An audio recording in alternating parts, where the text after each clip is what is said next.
തൗഹീദ് ഒരു സമഗ്ര പഠനം എന്ന പുസ്തകം ചെറുവാടിയിൽ EN ഇബ്രാഹിം മൗലവിയും പേരോട് അബ്ദുറഹ്മാൻ സഖാഫിയും ആയി നടത്തിയ ഒരു സംവാദത്തിൽ അദ്ദേഹം ആധികാരികമായി സുന്നികളുടെ വിശ്വാസങ്ങൾ വിശദീകരിക്കാൻ മാനദണ്ഡമാക്കിയത് നിങ്ങളുടെ തൗഹീദ് ഒരു സമഗ്ര പഠനം എന്ന പുസ്തകമാണ്. അത് സംബന്ധമായി സുന്നി പക്ഷത്തിന് വേണ്ടി വാദിച്ച ബഹുമാനപ്പെട്ട പേരോട് ഉസ്താദ് ഒരായത്ത് ഉദ്ധരിക്കുകയുണ്ടായി. വലൗ കാന ഫീഹിമ ആലിഹത്തുൻ കമാ യഖൂലൂന ഇദൽ ലബ്തഗൗ ഇലാ ദിൽ അർശി സബീല. ഈ ആയത്തിന് പേരോട് വെച്ച അർത്ഥവും നിങ്ങളുടെ തൗഹീദ് ഒരു സമഗ്ര പഠനം എന്ന പുസ്തകത്തിൽ നിങ്ങൾ കൊടുത്ത അർത്ഥവും കടന്നാക്രമിക്കുക, മറ്റൊരു ഇലാഹ് ഉണ്ടായിരുന്നു, നിങ്ങൾ പറയുന്നത് പോലെയുള്ള മറ്റൊരു ഇലാഹ് ഉണ്ടായിരുന്നുവെങ്കിൽ അർഷിന്റെ ഉടമയായ തമ്പുരാനെ കടന്നാക്രമിക്കുമായിരുന്നു. ഇതൻ ലബ്തഗു എന്നതിന് നിങ്ങൾ കൊടുത്ത അർത്ഥം കടന്നാക്രമിക്കാൻ ശ്രമിക്കുമായിരുന്നു. ഈ അർത്ഥം ലോകത്ത് ഏതെങ്കിലും ആധികാരികമായൊരു മുഫസ്സിർ അവരുടെ വ്യാഖ്യാനങ്ങൾ കൊടുത്തിട്ടുണ്ടോ എന്നൊരു ചോദ്യം. തൊട്ട് താഴെ ഇങ്ങനെയാണ് നിങ്ങൾ അങ്ങനെ അതല്ല അതിന്റെ അർത്ഥം ഇബ്രാഹിം മൗലവി പറയുകയും ചെയ്തു. EN ഇബ്രാഹിം മൗലവിനെ ഖുർആൻ ഒരു ആയത്ത് വ്യാഖ്യാനിക്കും മറ്റായത്തിന് എതിരാവരുത് എന്ന അടിസ്ഥാനത്തിൽ അദ്ദേഹം മറ്റൊരു ആയത്ത് ഉദ്ധരിച്ചിരുന്നു. യാ അയ്യുഹല്ലദീന ആമനു വബ്തഗൂ ഇലൈഹിൽ വസീല. ഇവിടെ ഇദൻ ലബ്തഗൂ എന്നതിന് നിങ്ങൾ കടന്നാക്രമിക്കുക എന്ന അർത്ഥം കൊടുക്കുകയും അവിടെ നിങ്ങൾ മധ്യവർത്തിയെ തേടുക എന്ന അർത്ഥം കൊടുക്കുകയും ചെയ്യുമ്പോൾ യാ അയ്യുഹല്ലദീന ആമനു വബ്തഗൂ ഇലൈഹിൽ വസീല എന്ന് പറയുന്നിടത്ത് വൈരുദ്ധ്യം വരുന്നുണ്ടല്ലോ.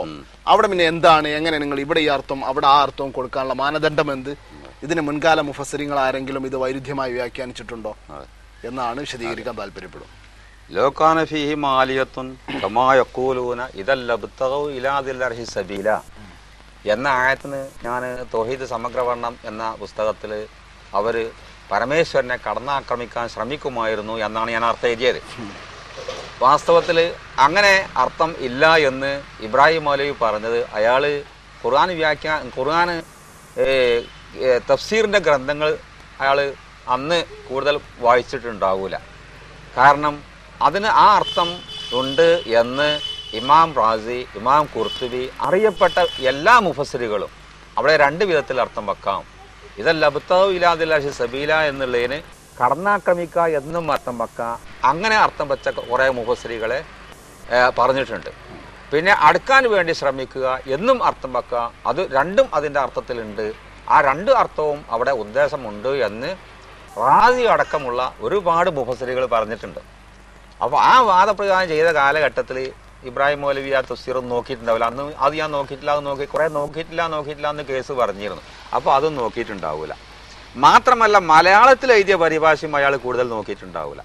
മലയാളത്തിൽ മൗദൂദികളും മുജാഹിദുകളും ഒക്കെ ആ ഇദൽ ലബ്തഗൂ എന്നുള്ളതിന് ആക്രമിക്കാൻ അർത്ഥം എഴുതിയിട്ടുണ്ട്. നമ്മളെ പുഴക്കാട്ടിരി ഇബ്രാഹിം പുഴക്കാട്ടിരി ഒരു പുസ്തകം ഇറക്കിയിട്ടുണ്ട്. ആ പുസ്തകത്തിൽ ഈ ലബ്തഗൂ എന്നുള്ളതിന് മലയാളത്തിൽ മുജാഹിദുകളും ജമാഅത്തുകളും അർത്ഥം എഴുതിയ കടന്നാക്രമിക്കാൻ അർത്ഥം എഴുതിയതെല്ലാം അതിൽ വിവരിച്ചിട്ടുണ്ട്. അപ്പോൾ ഈ മലയാളം ഈ ഇബ്രാഹിം മൗലവി നോക്കിയിട്ടില്ല, അറബി തഫ്സീർ നോക്കിയിട്ടില്ല. അറബി തഫ്സീറിൽ റാസിയിലും ഖുർത്തുബിയിലും ഒക്കെ ഈ രണ്ടർത്ഥം പറഞ്ഞിട്ടുണ്ട്. അതുപോലെ തന്നെ മലയാളത്തിലും ഉണ്ട്. വെറും മഹ്ദൂദിന്റെ തഫ്ഹീമാത്ത് നോക്കിക്കണമെങ്കിലും അയാൾ ആ വിഡിത്തം പറയില്ലായിരുന്നു. പിന്നെ അയാൾ പറഞ്ഞ് ഇതാ വബ്തഗൂ എന്ന് പറഞ്ഞതിന് എന്ന് പറഞ്ഞുകൊടുത്ത് അവിടുത്തെ അർത്ഥം തന്നെ ഇവിടെ കൊടുക്കണം എന്ന് പറഞ്ഞാൽ അതിൽ വേറൊരു വിഡിത്തമാണ്. ഒരു സ്ഥലത്ത് ദാ എന്നുള്ള അർത്ഥം ഇവിടെ പറ്റൂല, ഇവിടെ വേറെ അർത്ഥമാണ് സാധാരണ മുജാഹിദ് പറയലുണ്ടല്ലോ. ഒരു സ്ഥലത്ത് ദാ യദുഉ എന്നുള്ളതിന് വമൻ അള്ളാഹു യുമ യദുഉ എന്നൊക്കെ പറഞ്ഞുകൊണ്ട് 18 അർത്ഥത്തിലാണ് ഖുർആൻ ദാ യദുഉ എന്നുള്ളതിന് അർത്ഥം ഉപയോഗിച്ചിട്ടുള്ളത്. അപ്പൊ മറ്റോടത്ത് പറഞ്ഞ അർത്ഥം തന്നെ ഇവിടെ കൊടുക്കണം എന്ന് പറഞ്ഞാൽ പറ്റും. ഇബ്രാഹിം നബിനോട് അള്ളാഹ് പറഞ്ഞു ഉദുഉ ഹുന്ന, അവിടെ മറ്റോടത്ത് പറഞ്ഞാൽ തന്നെ ഇവിടെ അർത്ഥം കൊടുക്കണം എന്ന് പറഞ്ഞാൽ എങ്ങനെ പറ്റും? അപ്പോൾ രണ്ടും ഒരു പദമായതുകൊണ്ട് ഒരു സ്ഥലത്തുള്ള അർത്ഥം തന്നെ മറ്റേ സ്ഥലത്തും കൊടുക്കണം എന്ന് പറയുന്നത് വേറൊരു വിഡിത്തം. അറബി ഗ്രന്ഥങ്ങൾ നോക്കിയില്ല അതൊരു വിഡിത്തം. അറബി ഗ്രന്ഥങ്ങൾ കാണാത്തത് ഇല്ലാന്ന് നിശ്ചയിച്ചൊരു വിഡിത്തം. മലയാളം മുഴുവൻ നോക്കാതെ മലയാള ഗ്രന്ഥത്തിലുള്ള വേറൊരു വിഡിത്തം. പിന്നെ ഒർത്തുരീത അർത്ഥം ഇവിടെ കൊടുക്കണം എന്ന് പറഞ്ഞാൽ അതും വിഡിത്തം. ഒട്ടാകെ വിഡിത്തമാണ് കിതാബ് നോക്കാത്തത് കൊണ്ട് വന്ന അബദ്ധമാണ്. ഇസ്തിഹാസ സംബന്ധിച്ചാണെങ്കിലും അല്ലെങ്കിൽ സുന്നി മുജ ജമായിൽ തർക്കമുള്ളൊരു വിഷയത്തെ സംബന്ധിച്ച് സുന്നി പക്ഷത്തിലെ പണ്ഡിതന്മാരോട് നാം ചോദ്യം ചോദിക്കുമ്പോൾ പണ്ടുള്ള സമസ്തയുടെ ആലിമീങ്ങൾ പറഞ്ഞ ഒരു രീതിയിലുള്ള മറുപടിയല്ല കിട്ടുന്നത്. ഇസ്തിഹാസക്ക് ഖുർആനിൽ തെളിവ് ചോദിക്കുമ്പോൾ ഉദാഹരണത്തിൽ വസ്അൽ മൻ അർസൽനാ മിൻ ഖബലിക എന്ന ആയത്ത് അല്ലെങ്കിൽ എല്ലാ വിഷയത്തിനും ഖുർആനിനും ഹദീസിൽ നിന്നും മറുപടി പറയാൻ തക്കതായ തെളിവുകളുമായി സുന്നി പണ്ഡിതർ ഇന്ന് രംഗത്ത് വരുന്നു. അതേസമയം മുൻകാല പണ്ഡിതന്മാർ ഈ രൂപത്തിലല്ല ഇതിനൊന്നും തെളിവുകൾ നിരത്തിയതും. അപ്പോൾ ഒരു തെളിവാവുന്നതിന്റെ മാനദണ്ഡം എന്ത്? മുൻകാല പണ്ഡിതന്മാർ ഉദ്ധരിക്കാത്തത് പിൽക്കാല പണ്ഡിതന്മാർ തെളിവ് ഉദ്ധരിക്കുമ്പോൾ അത് തെളിവല്ല, മുൻകാലത്ത് അത് ഉദ്ധരിച്ചില്ല എന്ന് ചോദ്യം ഉന്നയിക്കുന്നു. അപ്പൊ ഇതിന്റെ ഒരു അസാസ് മാനദണ്ഡം എന്ത്? മുമ്പുള്ള മുജാഹിദുകൾ പറഞ്ഞിരുന്ന തെളിവല്ല ഇപ്പൊ പുതിയ മുജാഹിദുകളും പറയുന്നത്. അപ്പൊ അവർക്ക് എന്താണോ തെളിവിന്റെ മാനദണ്ഡം അത് തന്നെ നമ്മളും മാനദണ്ഡം. തെളിവിന്റെ മാനദണ്ഡം എന്ന് പറഞ്ഞാല് അത് ഈ തെളിവായി പറയുന്ന ആയത്ത് ഹദീസ് ആ ആശയത്തിന്റെ മേൽ അറിയിക്കണം. എങ്ങനെ അറിയിക്കണം? ഒന്നിരിക്കൽ ആ ലഫ്സിനിക്ക് നേർക്ക് നേരെ ആ ആശയം വ്യക്തമാക്കണം. അപ്പോൾ ഒരു പദത്തിന് നേർക്ക് നേരെ ഒരു ആശയം വ്യക്തമാക്കുന്നുണ്ടെങ്കിൽ അതതിൻ്റെ മാനദണ്ഡമാണ്. ഇപ്പോൾ ഇമാം ഷാഫിയുടെ കാലത്ത് മുമ്പ് പലരും ഇജ്മാഇനെ കുറിച്ച് തെളിവ് ചോദിച്ചില്ല. ഇമാം ഷാഫിനോട് ഇജ്മാഇനെ കുറിച്ച് തെളിവ് ചോദിച്ചപ്പോൾ മുമ്പ് ആരും പറയാത്തൊരായത്ത് വമൻ യുശാഖിഖിർ റസൂല മിൻ ബഅദി മാ തബയ്യന ലഹുൽ ഹുദാ വയത്തബി ഗൈറ സബീൽ മുഅ്മിനീന നുവല്ലിഹി മാ തവല്ല വനുസ്ലിഹി ജഹന്നമ വസാഅത്ത് മസീറ എന്ന ആയത്തിന് ഇമാം ഷാഫി തെളിവ് പറഞ്ഞു. അപ്പോൾ മുമ്പാരും ചോദിച്ചില്ല, ആരും തെളിവ് പറഞ്ഞില്ല. ഇപ്പൊ ഇമാം ഷാഫിയാണ് അതിന് തെളിവ് പറഞ്ഞു എന്നതുകൊണ്ട് ഇപ്പോൾ തെളിവിന് മാനദണ്ഡാകാൻ പറ്റില്ല എന്നല്ല. ആ ആയത്ത് ആ ആശയത്തിന്റെ മേൽ അറിയിക്കുന്നുണ്ടോ ഇല്ലേ എന്ന് മാത്രമാണ്. അപ്പോൾ ഒരു ആയത്ത് അല്ലെങ്കിൽ ഒരു ഹദീസ് അല്ലെങ്കിൽ ഒരു ഇമാമിന്റെ കലാമ് അതിന് തെളിവ് ആ ആശയത്തിന്റെ മേൽ ഈ പദങ്ങൾ അറിയിക്കുന്നുണ്ടോ ഇല്ലേ. അറിയിക്കുക എന്ന് പറഞ്ഞാൽ മൂന്നാലൊരു നിലക്ക് അറിയിക്കൽ. ഒന്നിലേക്കൽ ദലാലത്ത് മുത്താബഖിയ, അല്ലെങ്കിൽ ദലാലത്ത് തളമ്മുനിയ, അല്ലെങ്കിൽ ദലാലത്ത് ഇത്തിസാമിയ. ഈ മൂന്നാലൊരു വിധത്തിൽ ഈ ലഫ്ലുകൾ ഈ പദങ്ങൾ ആ ആശയത്തിന്റെ മേൽ അറിയിക്കുന്നുവെങ്കിൽ അത് തെളിവാണ്. മുമ്പൊരാൾ പറയട്ടെ പറയാതിരിക്കട്ടെ. ഇപ്പോൾ ഉദാഹരണമായിട്ട് കച്ചവടം ജായിസാണ് എന്ന് പറയുന്നതിന് മുമ്പൊക്കെ അല്ലാഹുൽ ബയ്യ എന്നുള്ള ആയത്ത് മാത്രമാണ് ഓതിയിരുന്നത് എന്ന് വെച്ചിട്ട് ഇനി ഇപ്പോൾ പുതിയ കാലത്ത് വേറൊരു ആയത്തും കൂടി അതിനെ തെളിവായി കൊണ്ടുവന്നാൽ ആ പദം അതിൻ്റെ മേലെ അറിയിക്കുന്നുണ്ടോ ഇല്ലേ എന്ന് മാത്രമേ നോക്കാവൂ. മുമ്പ് പറഞ്ഞെങ്കിലേ പറ്റുള്ളൂ എന്നുള്ളതില്ല. അങ്ങനെ പറയാച്ചാൽ നന്നാദ്യം പറഞ്ഞാൽ അത് തെളിവാകൂലല്ലോ. കുറെ ആൾ പറഞ്ഞിട്ട് പിന്നെ പറഞ്ഞാലേ തെളിവാകുള്ളൂ എന്നൊക്കെ നന്നാദ്യം പറഞ്ഞാൽ എന്താ പിന്നെ കാട്ടുക തെളിവാകൂലല്ലോ. അപ്പോൾ ആ പറയുന്നത് ശരിയല്ല. കേരളത്തിലെ മുജാഹിദ്, ജമാഅത്ത് ഇസ്ലാമി തുടങ്ങിയ പുത്തൻ പ്രസ്ഥാനക്കാരുടെ വാദമനുസരിച്ച് സുന്നികൾ ചെയ്യുന്നത് എല്ലാം ഷിർക്കും അല്ലെങ്കിൽ മറ്റൊരർത്ഥത്തിൽ മുഴുവനും ബിദഅത്തുമാണ്. അപ്പോൾ എന്താണ് ഈ തൗഹീദ്, എന്താണ് ഷിർക്ക്? അപ്പോൾ എങ്ങനെയാണ് ഷിർക്കിന്റെ പരിധിയിൽ പെടുക? അല്ലെങ്കിൽ ഈ ഷിർക്കിന്റെ നിർവചനം എന്ത്? ഈ നിർവചനത്തിന്റെ വ്യാപ്തിയിൽ നാം ചെയ്യുന്ന കാര്യങ്ങൾ ഷിർക്ക് പെടുമോ? ഇനി ഉസ്താദ് ഈ ഒരു ഷിർക്കിനൊരു വ്യക്തമായി ഗണ്യതമായ നിർവചനം പറഞ്ഞാൽ അതല്ലാത്തൊരു കാര്യം അതിൽ പെട്ടാൽ അത് ഷിർക്കിന്റെ പരിധിയിൽ പെടുമോ? ഇത്തരം കാര്യങ്ങൾ ഒരു ജനങ്ങൾക്ക് പഠനാർഹമായ രീതിയിൽ ഒന്ന് വിശദീകരിക്കാൻ താല്പര്യപ്പെടും. ശിർക്ക് തൗഹീദ് എന്ന് പറഞ്ഞാൽ അത് വളരെ വ്യക്തമായ ഒരു കാര്യമാണ്. പിന്നെ ശിർക്കല്ലാത്ത ശിർക്കാക്കുമ്പോൾ അത് വ്യക്തമല്ലാതായി മാറും. ശിർക്ക് തൗഹീദ് എന്ന് പറഞ്ഞാൽ മനസ്സിലാക്കാൻ അത്ര പ്രയാസപ്പെട്ട ഒരു കാര്യമല്ല. തൗഹീദ് എന്ന് പറഞ്ഞാൽ ഏകദൈവ വിശ്വാസം, ശിർക്ക് എന്ന് പറഞ്ഞാൽ ബഹുദൈവ വിശ്വാസം. ആദ്യകാലം മുതൽ ഇന്നേ വരെ അത് ആളുകൾക്ക് രണ്ടും തിരിയാതെ ഇത്ര പ്രയാസപ്പെട്ടതായിട്ട് നിന്നിട്ടില്ല.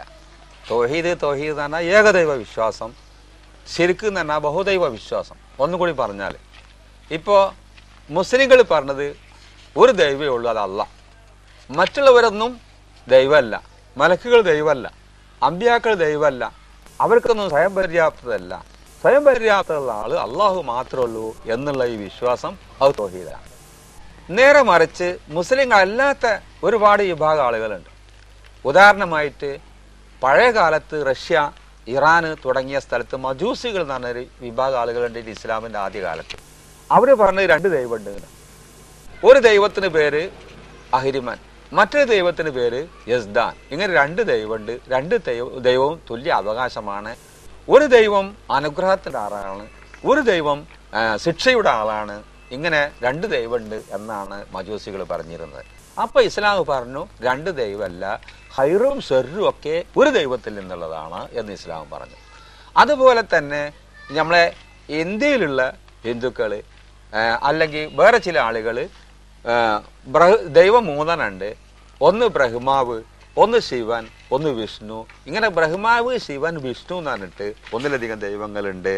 മാത്രമല്ല അതിലൊക്കെ അവതാരങ്ങളായിട്ട് വേറെ കുറെ ദൈവങ്ങളുമുണ്ട് എന്ന് ചില മുസ്ലിങ്ങൾ വാദിക്കുന്നു. ഇതിപ്പോ ബഹുദൈവ വിശ്വാസമാണ്. അങ്ങനെ ശിവനും വിഷ്ണു ഒന്നുമില്ല. ബ്രഹ്മാവ് സൃഷ്ടിക്കുക, വിഷ്ണു അനുഗ്രഹം ചെയ്യുക, ശിവൻ ശിക്ഷിക്കുക. ഇങ്ങനെ ഇതിനൊക്കെ വേറെ ദൈവങ്ങളെ സങ്കല്പിച്ച് ഇതും പല ദൈവം. അതുപോലെ തന്നെ ക്രിസ്ത്യാനികൾ പറയുന്നത് എന്താ വെച്ചിട്ടുണ്ടെങ്കിൽ അള്ളാഹു ഒരു ദൈവമുണ്ട്, പിന്നെ യേശു ഒരു ദൈവപുത്രൻ വേറെ ഉണ്ട്, അതുപോലെ തന്നെ മറിയ ബീവി വേറെ ദൈവമുണ്ട്. മൂന്നാമത്തെ ദൈവം ഏതാന്നുള്ളതിൽ ക്രിസ്ത്യാനികൾക്ക് രണ്ടഭിപ്രായമുണ്ട്. ഒന്ന് മറിയ ബീവിയാണെന്നും അല്ല ഒന്ന് പരിശുദ്ധാത്മാവാവുന്ന ജിബ്രീലാന്നും. അപ്പൊ ചുരുക്കത്തിൽ ഒരു ദൈവം മാത്രമല്ല 3 ദൈവമുണ്ട് എന്നാണ് ക്രിസ്ത്യാനികളും പറയുന്നത്. അപ്പോ പിതാവ്, പുത്രൻ, പരിശുദ്ധാത്മാവ് അല്ലെങ്കിൽ മാതാവ്, ഇങ്ങനെ 3 ദൈവങ്ങളാണ് ക്രിസ്ത്യാനികൾ പറയുന്നു. അങ്ങനെ 3 ദൈവമല്ലെന്ന് മുസ്ലിങ്ങൾ പറയുന്നു. അതുപോലെ വിഷ്ണു, ശിവൻ, ബ്രഹ്മാവ്, ഇങ്ങനെ പല ദൈവങ്ങളുണ്ടെന്ന് വേറെ ചിലർ പറയുന്നു. അത് ഇല്ലെന്ന് മുസ്ലിങ്ങൾ പറയുന്നു. അതുപോലെ യസ്ദാൻ അഹരിം എന്ന് പറഞ്ഞിട്ട് കുറെ ദൈവങ്ങളുണ്ട്, അത് അങ്ങനെ ഇല്ലെന്ന് മുസ്ലിങ്ങൾ പറയുന്നു. അതുപോലെ തന്നെ ഈ നക്ഷത്രങ്ങളൊക്കെ പല ദൈവങ്ങളുടെയും അവതാരമാണ്, അത് മലക്കുകളാകുന്ന ദൈവപുത്രിമാരുടെ അവതാരമാണെന്ന് വേറെ ചിലർ പറയുന്നു. ഈ നക്ഷത്രങ്ങളൊക്കെ മലക്കുകളാകുന്ന ദൈവപുത്രിമാരുടെ അവതാരമാണെന്ന് വേറെ ചിലരും പറയുന്നു. അപ്പൊ ലോകത്ത് ആരാണ് ബഹുദൈവ വിശ്വാസികൾ, ആരാണ് ഏകദൈവ വിശ്വാസികൾ എന്നുള്ളത് വളരെ വ്യക്തമായ ഒരു കാര്യമാണ്. മുസ്ലിങ്ങൾ പറയുന്ന ഒരു ദൈവമുള്ളൂ, മറ്റു ചില കക്ഷികൾ 3 ദൈവമുണ്ട്, മറ്റു ചില കക്ഷികൾ 2 ദൈവമുണ്ട്. ഓരോ ദൈവത്തിനും ഓരോ ഏർപ്പാടും കൊടുക്കുന്നു. അപ്പോൾ 2 ദൈവമുണ്ട് 3 ദൈവമുണ്ട് എന്ന് പറയുന്നവർ ആരാണ്, ഒരു ദൈവം മാത്രമേ ഉള്ളൂ എന്ന് പറയുന്നവർ ആരാണെന്നത് വളരെ വ്യക്തമായ ഒരു കാര്യമാണ്. പക്ഷേ മുസ്ലിങ്ങളെ നശിപ്പിക്കാൻ വേണ്ടി ആരോ ശിർക്കിനെ ദുർവ്യാഖ്യാനം ചെയ്ത് അത് പ്രയാസമുള്ളതാക്കി എന്നുള്ളതാണ് വാസ്തവത്തിൽ. അത് വളരെ വ്യക്തമായ ഒരു കാര്യമാണ്. മലായിക്കത്തീങ്ങൾ ശുപാർശക്കാരാണ് എന്ന് മക്ക മുശ്രിക്കുകൾ വിശ്വസിച്ചിരുന്നു എന്നതാണല്ലോ തെളിവുകൾ നമുക്ക് മനസ്സിലാകുന്നത്. എന്നാൽ മഹാന്മാര്, ഔലിയാക്കള്, മലക്കുകള് ശുപാർശക്കാരാണ് എന്ന് സുന്നികളും വിശ്വസിക്കുന്നുണ്ട് എന്ന് പറയുന്നുണ്ട്. അപ്പൊ മക്ക മുശ്രിക്കുകൾ ശുപാർശക്കാരാണ്, മലക്കുകൾ ശുപാർശക്കാരാണ് എന്ന് മക്ക മുശ്രിക്കുകൾ വിശ്വസിച്ചതും മലക്കുകൾ ശുപാർശക്കാരാണ് എന്ന് സുന്നികൾ വിശ്വസിക്കുന്നതും തമ്മിലുള്ള അന്തരം എന്താണ്? മലക്കുകളിൽ മുസ്ലിങ്ങൾ വിശ്വസിക്കുന്നുണ്ട്.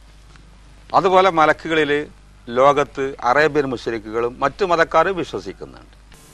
ഈ മലക്കുകൾ ശുപാർശക്കാരാണ് എന്ന് അറേബ്യൻ മുശ്രിക്കുകൾ പറയുന്നുണ്ട്. മുസ്ലിങ്ങൾ പറയുന്നുണ്ട് മലക്കുകൾ ശുപാർശക്കാരാണ്. അതുപോലെ അമ്പിയാക്കൾ ശുപാർശക്കാരാണ് എന്ന് ആ വാസ്തവത്തിൽ മുസ്ലിങ്ങൾ പറയുന്നുണ്ട്. അതുപോലെ അവരുടെ നേതാക്കൾ ശുപാർശക്കാരെന്ന് അവരും പറയുന്നുണ്ട്. അവരുടെ വിശ്വാസവും നമ്മുടെ വിശ്വാസവും തമ്മിൽ വളരെയേറെ അന്തരമുണ്ട്. അവരെ വിശ്വാസത്തെ അള്ളാഹു തആല എതിർത്തുകൊണ്ട് അള്ളാഹ് പറഞ്ഞത് മൻ യശ്ഫഉ ഇൻദഹു ഇല്ലാ ബിഇദ്നിഹി, അള്ളാഹുവിൻ്റെ അനുവാദം കൂടാതെ ശുപാർശക്കാർ ആരുണ്ട് എന്നാണ് അള്ളാഹ് ചോദിച്ചത്. അപ്പൊ അവരുടെ വിശ്വാസം ആ ശുപാർശയിൽ അവർക്കൊക്കെ സ്വയം പര്യാപ്തതയുണ്ട് എന്നാണ്. സ്വയം പര്യാപ്തത ഉണ്ടാകുമ്പോൾ അള്ളാഹുവിൻ്റെ അനുവാദത്തിന് ആവശ്യമില്ല. അപ്പോൾ മലക്കുകളിൽ എല്ലാവരും വിശ്വസിക്കുന്നുണ്ട്, മാത്തുകളിൽ എല്ലാവരും വിശ്വസിക്കുന്നുണ്ട്, ശുപാർശയിലും എല്ലാവരും വിശ്വസിക്കുന്നുണ്ട്. പക്ഷേ ഒരു കൂട്ടർ അള്ളാഹുവിൻ്റെ അനുവാദം കൂടാതെ ഇതൊക്കെ ഉണ്ട് എന്ന് വിശ്വസിച്ചു, മറ്റൊരു കൂട്ടർ അള്ളാഹുവിൻ്റെ അനുവാദത്തോട് കൂടെ ഉണ്ട് എന്നും വിശ്വസിച്ചു. അപ്പോൾ ഈ ശുപാർശയിൽ സ്വയം പര്യാപ്തതയിൽ വിശ്വസിക്കുന്നവരായിരുന്നു അവര്. അത് ദൈവാക്കലാണ്. നമ്മൾ സ്വയം പര്യാപ്തതയിൽ വിശ്വസിക്കുന്നില്ല, അത് ദൈവാക്കലുമല്ല. അപ്പോൾ ദൈവാക്യം കൊണ്ടുള്ള ശുപാർശക്കാർ, അതായത് സ്വയം പര്യാപ്തത സങ്കല്പിച്ചുകൊണ്ടുള്ള ശുപാർശക്കാർ, അതിലായിരുന്നു അറേബ്യൻ മുശ്രിക്കുകൾ വിശ്വസിച്ചത്. അതുകൊണ്ട് അള്ളാഹു തആല അവരെ ഗണ്ണിച്ചുകൊണ്ട് പറഞ്ഞത് മൻ യശ്ഫഉ ഇൻദഹു ഇല്ലാ ബിഇദ്നിഹി. മൻ യശ്ഫഉ ഇൻദഹു എന്ന് അവിടെ ഖുർആൻ നിർത്തിയിട്ടില്ല, ഇല്ലാ ബിഇദ്നിഹി. അപ്പൊ അനുവാദം കൂടാതെ ശുപാർശ ചെയ്യുമെന്നാണ് അവർ വിശ്വസിച്ചിരുന്നത്. എന്ന് പറഞ്ഞാൽ ഈ മന്ത്രിയുടെ അടുക്കൽ, രാജാവിൻ്റെ അടുക്കൽ മന്ത്രിമാരെങ്ങനെ ശുപാർശ ചെയ്യല്? അവർക്ക് സ്വയം പര്യാപ്തത ഉണ്ടാകും ശുപാർശയിൽ. അപ്പൊ രാജാവിൻ്റെ അടുക്കൽ മന്ത്രിമാർ ശുപാർശ ചെയ്യുന്നത് പോലെ ശുപാർശ ചെയ്യും, സ്വയം പര്യാപ്തതയുള്ള ശുപാർശ ചെയ്യും എന്നതായിരുന്നു അവരുടെ വിശ്വാസം. അതിനെയാണ് ഖുർആൻ എതിർക്കുന്നത്.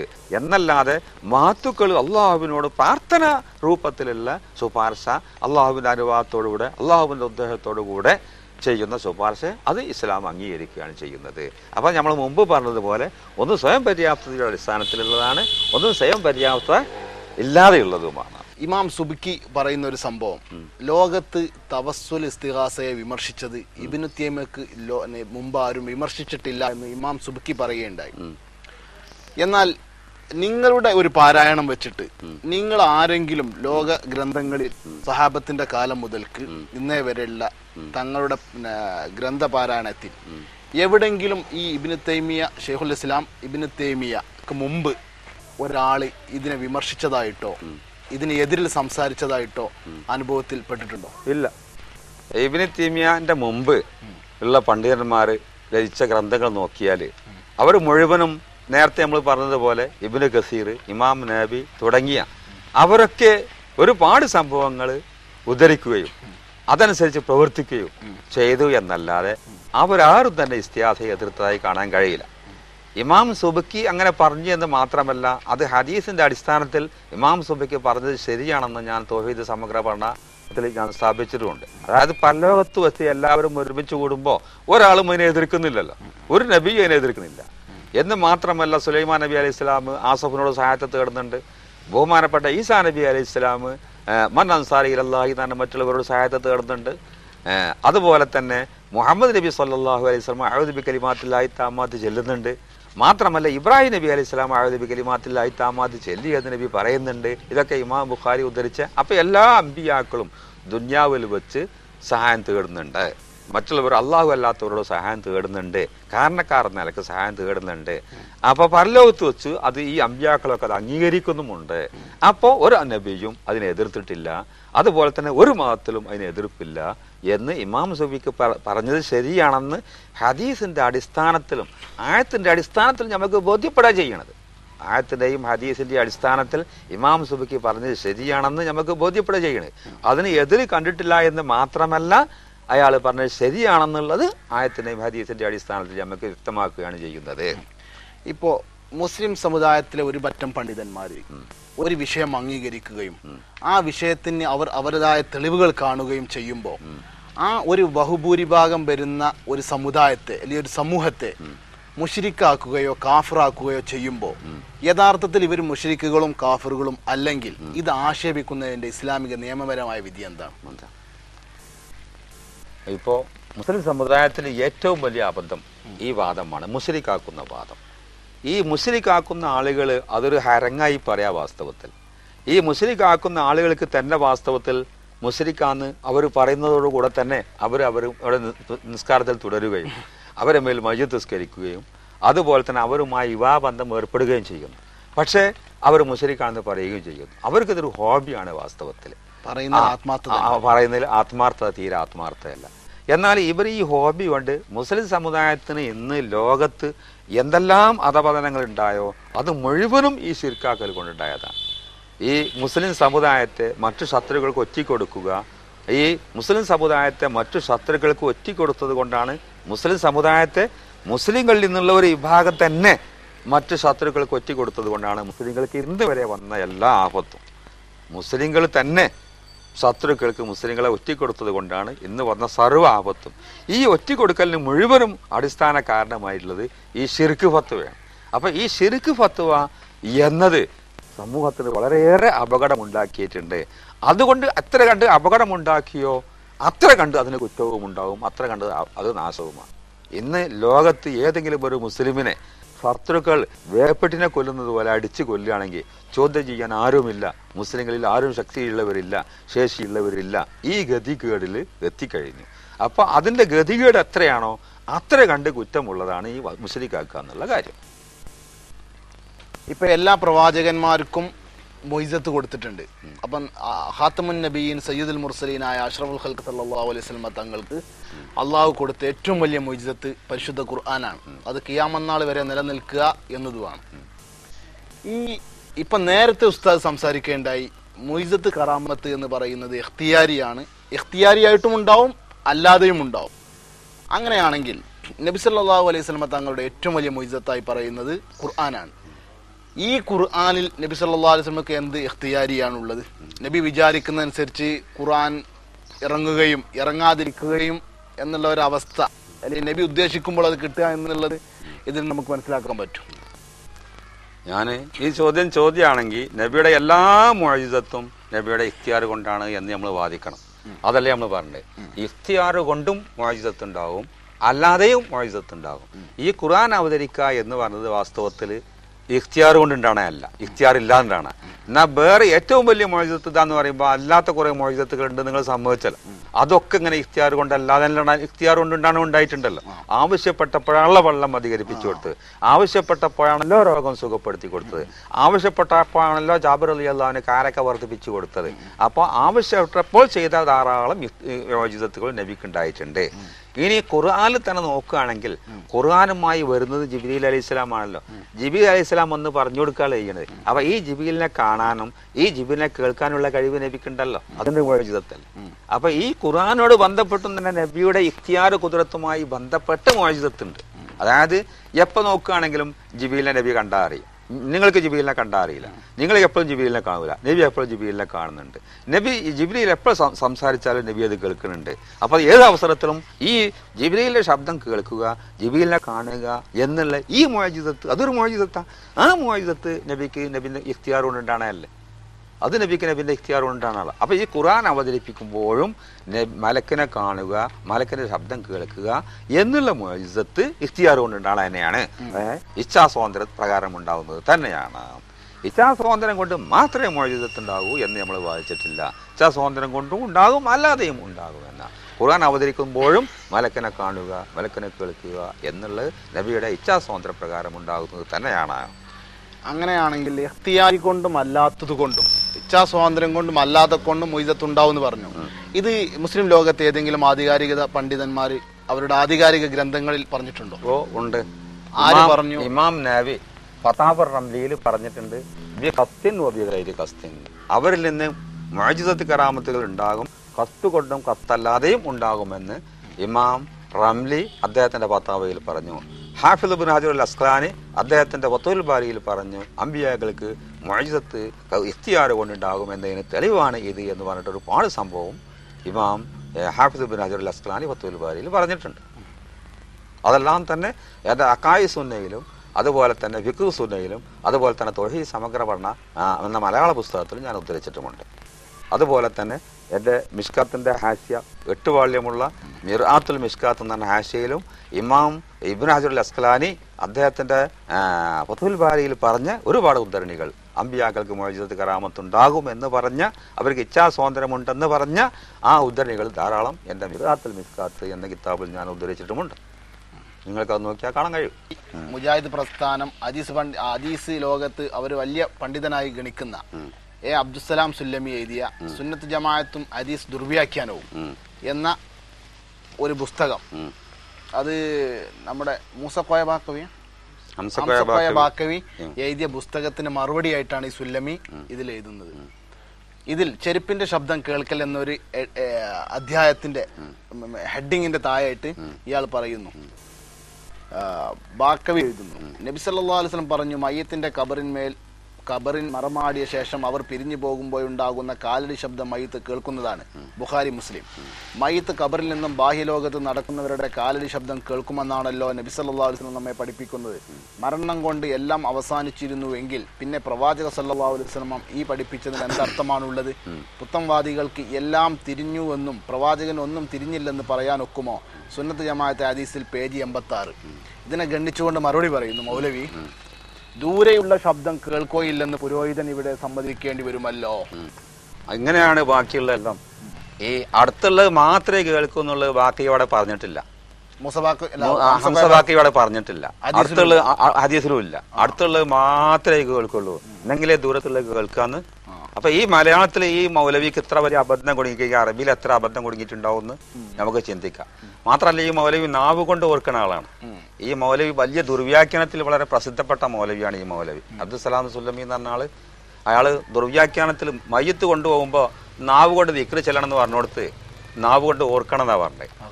നാവ് കൊണ്ട് ഓർക്കുന്ന ഒരു പണ്ഡിതനും പറഞ്ഞില്ല, ലോകത്ത് ഒരു ബുദ്ധിജീവിയും പറഞ്ഞിട്ടില്ല. അപ്പൊ നാവ് കൊണ്ട് ഓർക്കണ മൗലവിയാണ് ഈ മൗലവി. നാവ് കൊണ്ടും മൂട് കൊണ്ടും ഒക്കെ ഓർക്കാൻ തിരിഞ്ഞാല് പിന്നെ അങ്ങനെയൊക്കെ തന്നെ മനസ്സിലാക്കുക. മലയാളത്തിലുള്ള ഈ അബദ്ധം കുടുങ്ങി ഈ അടുത്തുള്ളത് മാത്രം കേൾക്കുമെന്നും മൗലവി ബാക്കി പറഞ്ഞെങ്കിലല്ലേ ഈ പറയാൻ പറ്റുള്ളൂ. അപ്പൊ ഈ മൗലവിന്റെ എല്ലാ ഇത്യാദും ഇതുപോലെയാണെന്ന് മനസ്സിലാക്കണം. തൊട്ട് താഴെ കുറച്ചുകൂടി ബാഹ്യലോകത്ത് നിരന്തരമായി നടക്കുന്ന കാലടി ശബ്ദവും മറ്റുള്ള ശബ്ദവും മയ്യത്ത് കേൾക്കുമെന്നാണ് ഇയാൾ പറയുന്നത്. കിടപ്പറയിലെ രഹസ്യങ്ങളും സംസാരങ്ങളും മലമൂത്ര വിസർജന വേളയിലെ രഹസ്യങ്ങളും എല്ലാം മയ്യത്ത് കേൾക്കുകയും കാണുകയും ചെയ്യുമോ? അങ്ങനെ അപ്പോ ഈ ചെരുപ്പിന്റെ വാറിന്റെ ശബ്ദം മൗലവി കേൾക്കുമല്ലോ. ഏതായാലും ഈ മൗലവി നാവ് കൊണ്ട് ഓർക്കണ മൗലവി ഏതായാലും കേൾക്കുമല്ലോ. ഏത് കേൾക്കും? ചെരുപ്പിന്റെ വാറിന്റെ ശബ്ദം കേൾക്കുമല്ലോ. ഈ ആളെല്ലാം കേൾക്കുമോ? ഈ കിടപ്പറയിലുള്ള ശബ്ദം കേൾക്കുമോ? കേൾക്കില്ല. അയാള് കേൾക്കൂലെങ്കിൽ മറ്റൊന്നും കേൾക്കൂല.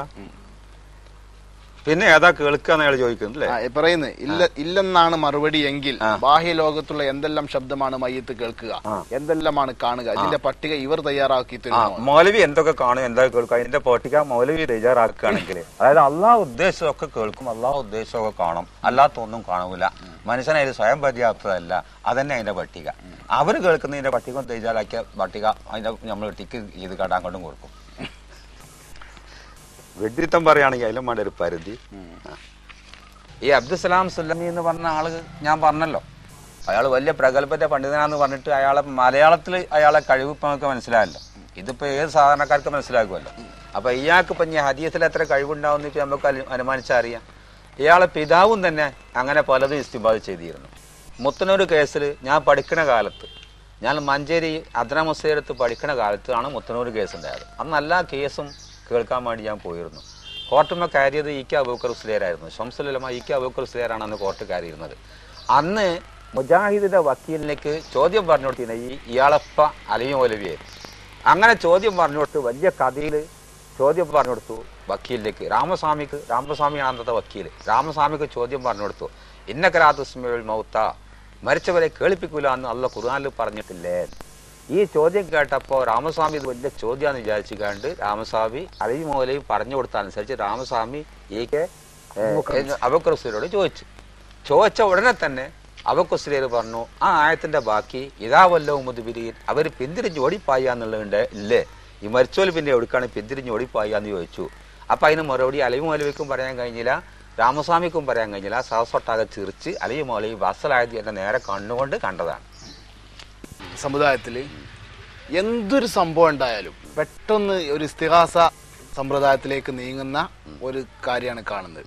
ഇപ്പൊ കാല് ഒരു വെച്ചുത്തി പെട്ടെന്ന് തട്ടുമ്പോഴേക്ക് ബദരീങ്ങളെ കാക്കണേ, അല്ലെങ്കിൽ നമ്മളൊരു വാഹനത്തിൽ പോവാണെങ്കിൽ പെട്ടെന്നൊരു ഷഡൻ ബ്രേക്ക് ചെയ്ത് കഴിഞ്ഞാൽ മൊയ്തിഷിഹയെ കാക്കണേ എന്ന് നിത്യസംഭവമായിട്ട് നമ്മുടെ ഉമ്മമാരിലും പിതാക്കളിലും എല്ലാവരിലും കാണുന്നുണ്ട്. എന്നാൽ ഇങ്ങനെ ഒരു സംഭവം റസൂലുള്ളാഹി സ്വല്ലല്ലാഹു അലൈഹി വസല്ലമയുടെ കാലത്തോ ഉത്തമ നൂറ്റാണ്ടിലോ ഇവരുടെ ജീവിതത്തിൽ പലയാതി വിഷമഘട്ടങ്ങളിലും ഇങ്ങനെ ഇസ്തിഹാസ ചെയ്തതായ സംഭവങ്ങൾ ഉണ്ടോ? അതല്ല ഏതെങ്കിലും ഒറ്റപ്പെട്ട നേരത്തെ ഉദ്ധരിക്കപ്പെട്ട, എന്നാൽ തെളിവിനത് മതി നിഷേധിക്കുന്നില്ല, അങ്ങനെയുള്ള ഒരു ചര്യയായിരുന്നു ഉണ്ടായിരുന്നത്. അത് നബി സല്ലല്ലാഹു അലൈഹി വസല്ലം കൽപ്പനക്ക് സ്വീകരിച്ചതാണ്.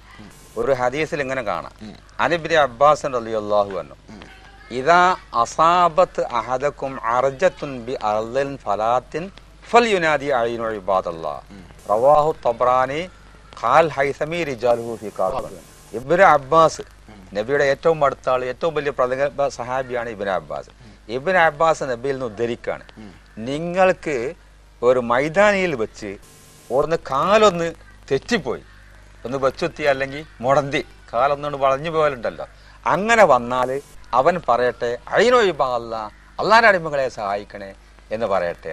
അപ്പൊ ഒന്ന് കാല് വെച്ചുത്തിയാല്, കാലൊന്ന് മുടന്തിപ്പോയാൽ അയിനൊഴിബാദല്ല, അള്ളാന്റെ അടിമകളെ സഹായിക്കണേ അഥവാ ബദരീങ്ങളെ കാക്കണേ എന്ന് പറയണമെന്ന് നബി സല്ലല്ലാഹു അലൈഹി വസല്ലമ കൽപ്പിച്ചിട്ടുണ്ട് എന്ന് ഇബ്നു അബ്ബാസ് നബിയിൽ നിന്ന് ഉദ്ധരിക്കുന്ന ഹദീസ് ഇമാം തബറാനി ഉദ്ധരിച്ചിട്ടുണ്ട്. ആ ഹദീസിന്റെ റിജാലികളൊക്കെ വളരെ ശക്തന്മാരാണ് എന്ന് ഹൈസമി മജ്മഅൽ സവായിദിൽ പറഞ്ഞിട്ടുമുണ്ട്. അപ്പൊ നബിയുടെ നിർദ്ദേശം അനുസരിച്ചാണത്.